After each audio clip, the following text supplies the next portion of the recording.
to Allah ya ce falaula annahu kana min almusabbihin ba dan yana daga cikin masu yin wannan tasbihi ga Allah ba Allahu akbar ai azzakirina yana daga cikin zakirai bi qaulihi kaseeran bi badan sau da yawa ma ya faɗi wannan a cikin kifin la ilaha illa anta لا إله إلا أنت سبحانك إني كنت من ya faɗi الظالمين wannan da yawa a jirgin ruwa sai Allah ya yi masa bakin ciki saboda haka duk mutumin da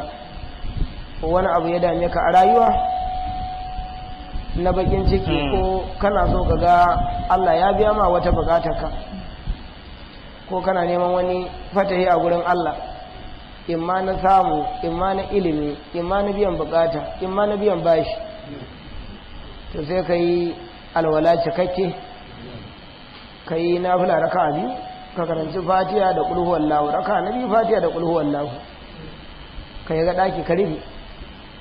in ka yi rafiya na raka biyu ka sallame ka yi astaghfirullah cikin carbi salata na cikin carbi la ilaha illallah cikin carbi ka yi fatiha kafa uku kai wa Allah godiya kai bismillah da kulwa kafa uku kai wa Allah yabo sannan sai ya kama wannan addu'a la ilaha illa anta subhanaka inni kuntu minaz zalimin kai 1111 wata ne bayan ka gama kuma kai wa manzon Allah salati ko 10 ko 100 abin da ya sawaka ka daga hannu ka ga ya Allah bukatun ka Allah zai biya maka mun ba ku izini ku yi akan abin da ya shafi rayuwa na dan adam na alkhairi ba na sharri ba